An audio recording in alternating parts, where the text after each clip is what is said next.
Alam naman natin na sa lahat ng sports events sa mga Olympic Games, ang basketball ang pinakainaabangan sa lahat. Walang duda na ang basketball din ang pinakamahirap na sport na i-qualify ng ating bansa. Kung kaya't yung ibang Pinoy pati mga nandun sa Paris Olympics nagbigay ng reaksyon sa opening. Hinahanap ang ating gilas. Nasaan na raw ang ating Philippine team? At hanggang ngayon, marami pa rin ang naniniwala na may kapasidad talaga sana ang gilas na makapasok sa Paris Olympics na to.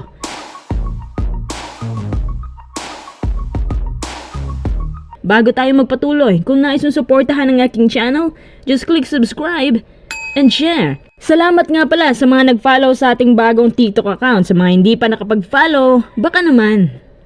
Tila hindi na masyadong exciting sa lahat ang Paris Olympics nung nalaman natin na hindi nakapasok ang ating national team sa Olympics na to. Pero may ibang Pinoy naman ang namayagpag sa ibang sport na ginanap at sa pagkakaalam ko may 2 gold na ata tayo. Dito tayo sa men's basketball team 5x5 event dahil naging kaabang-abang talagang paglalaro ng ilan sa mga bigating pangalan dito sa bigating kompetisyon na to.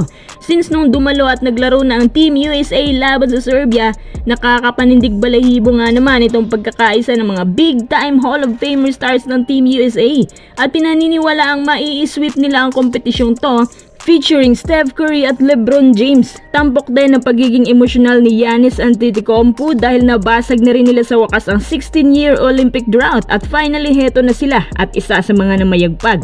Ang Greece din po ang isa sa may pinakamaraming hardworking players ngayon. Natalo nga lang sila sa Team Canada na Dillon Brooks dahil bumabanat din ang mga ito since unang quarter at naglalaro ng 43.1% field goals kaya hirap ang Greece sa kanila na pumalo lamang ng 39 FGs tapos panay turnovers pa.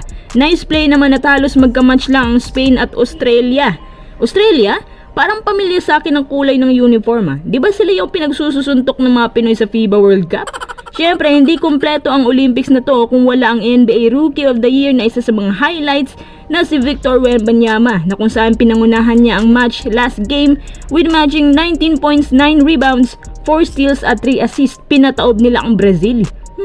Pinaghiganti tayo ng France mga kuis dahil ang Brazil ang nagpayak sa atin sa gilas last qualifier. Naniniwala ko na mas magiging exciting sana ang lahat ng reports na ito kung syempre nandyan din ang ating national team mismo. Teka, balikan nga natin konti ang mga pangyayari dun sa qualifier na yun kasi sa palagay ko kung kumpleto lang tayo nun, nandyan si Kai, sa palagay ko nakatikim tayo ng Paris ngayon. Makikita na rin natin sana ang ating basketball team sa prestigious event na to sa Paris.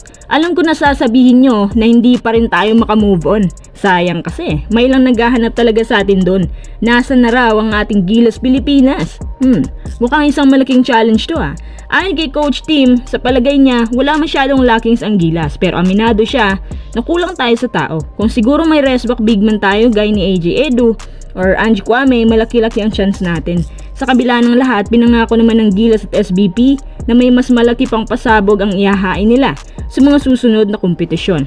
Moving forward, medyo malapit na rin po ang FIBA Asia Tournament. Inaasahan na maglalaro na si Benny Boatwright at ang core ganun pa rin, may konti lang nadagdag. Depende daw sa priorities na ilang players.